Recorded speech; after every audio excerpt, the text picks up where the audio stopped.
It's 3 AM and people in my office haven't stopped staring at their computer screens. I started receiving weird VHS tapes in the mail. I never asked for them, but they keep arriving day after day. In every package is a note telling me the exact time to share it with the world, to get it seen by as many people as possible. If I don't, they said, bad things will happen. The following presentation is the contents of one of those tapes. Please help me and watch until the end.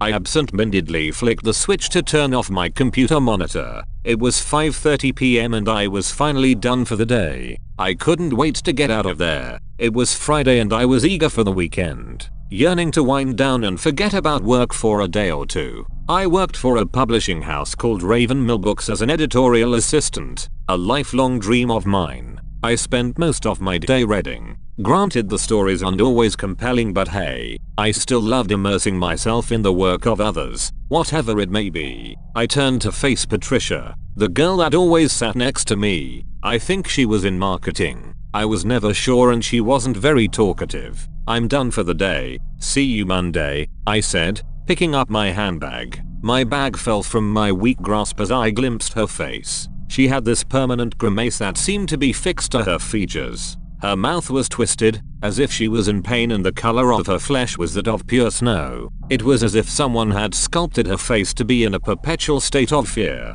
But it was her eyes that chilled the blood in my veins. They were a deep, dark red, like two little scarlet ruby diamonds, and I could see tiny droplets forming on the edge of her damp eyelashes. Tears. I had never seen fear like it. It was overwhelming. It terrified me. Pat, I said meekly. She was so still, so silent, an unmoving statue. I touched her arm and it was cold, hard and rigid. If I didn't know better and if it weren't for the distorted expression that lined her face, I'd think she was dead. She was looking at something on her screen, something that was making her look and act this way. I tore my gaze away from her ghostly face and directed it toward her screen. It was blank, nothing but white noise and static. What in the hell was she looking at? I wondered to myself. I stood up, hoping to call someone, anyone. This wasn't normal. I knew that. Perhaps Pat had suffered some sort of breakdown? That thought had crossed my mind. But then I would remember her face and the fear would grip me tighter than ever. Something wasn't right. When I scanned the room, I nearly passed out. They were all just sitting there, faces glued to their screens with wet and bleeding eyes.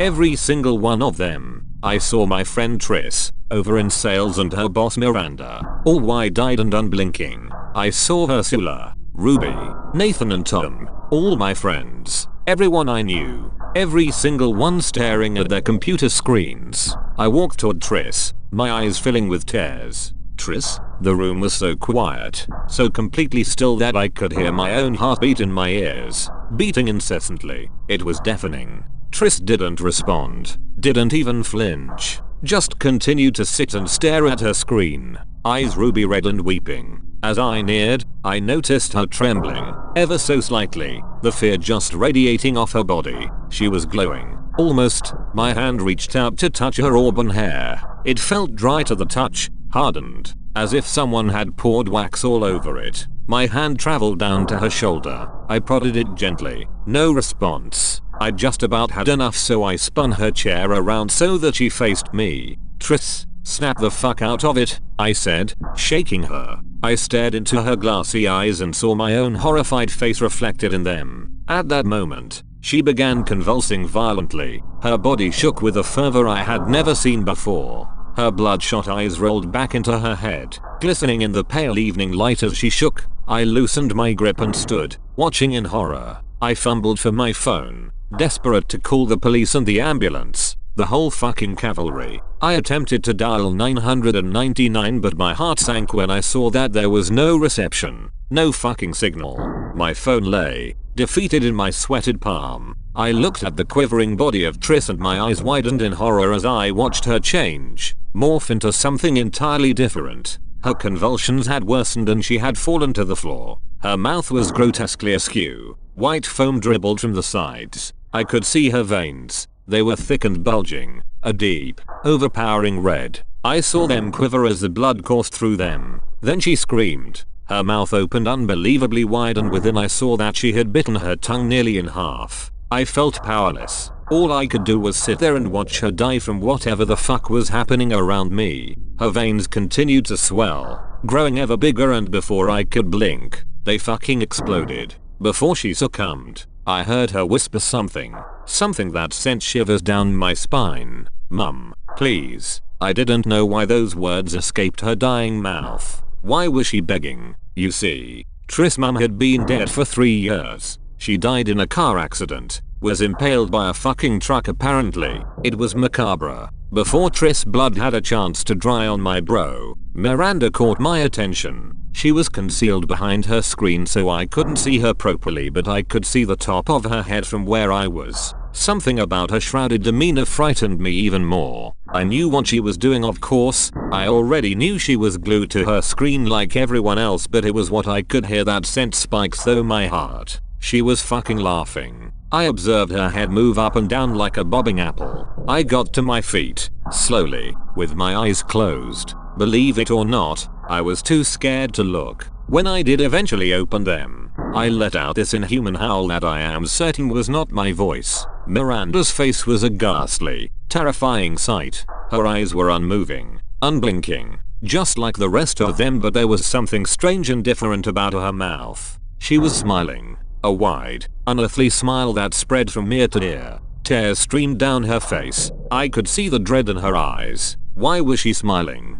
Laughing even? I didn't know, and I don't think I wanted to know. Miranda, I didn't know what else to fucking say. She didn't answer me, of course. Just continued to stare at the nothingness on her screen, laughing quietly, her body trembling. Her laugh grew louder and louder with each passing minute. It was unnatural, like a witch's cackle. It was as if she couldn't catch her breath with each bout of ever-increasing laughter. It was downright creepy. She wouldn't stop. Her laugh became deep, guttural and dry, as if her throat was parched, as dry as a bone. Then she began choking, hands clawing at her throat. Still, she never once shifted her gaze away from her screen. In between fits of suffocation, she managed to say something. "Philip, why are you doing this to me?" I didn't know Miranda well, so I had no clue who Philip was. Her head fell, hitting her desk with a bang. I heard her skull crack. I was fucking done. I had to get out of there. I rushed downstairs, but when I got there, I realized that I couldn't leave. The doors were sealed shut. I banged and shouted at the door. My salvation just meters away from me, but whatever was happening in this building,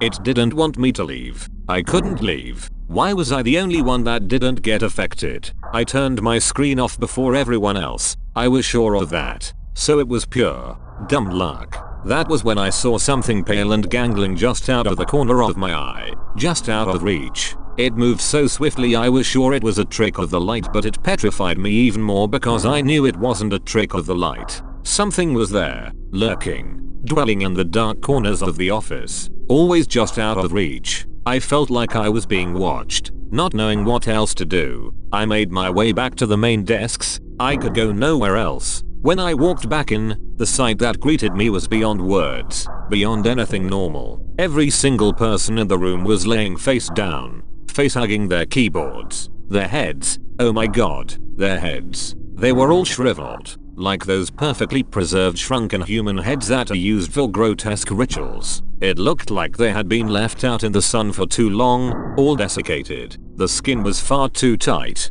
the color a dirty brown, mummified. Their eyes were sunken, practically non-existent. A slimy, luminous liquid trickled out of their open mouths. I sunk to the floor, feeling so helpless, the tears falling like raindrops from my tired eyes. What was I to do?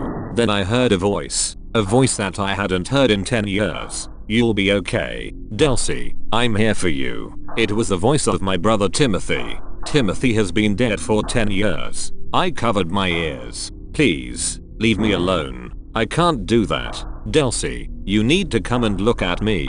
CME. It sounded like my brother, only I knew that it wasn't. I was suddenly overwhelmed by this feeling I couldn't describe, that I didn't recognize. It was a terrifying craving. I wanted to see Timothy. I longed to see him. "Tim, is it really you?" I said, my own voice sounding so alien to me. "It's me, Delcy. Come to me." I saw the hideous shadows again. They have multiplied now. lurking in the corners, but they were getting closer now. Before I could stop myself, I got up and like a robot, I walked toward my computer screen. Nothing else mattered now. My brother's voice whizzed like a roller coaster in my frazzled mind. So quiet and yet so convincing. I knew what I had to do. I just didn't know if I could do it. I'm sitting by my computer screen now. I haven't turned it on yet. I don't know what time it is. I do know that everyone around is now dead. I still can't get out and I still can't call the police. I'm writing this on my phone because I want there to be a record of what's happened here today, just in case I don't make it. There is only one thing left for me to do. I know that now. I realize it and I feel it in my heart, pulsating like a tumor. The only way out is to look.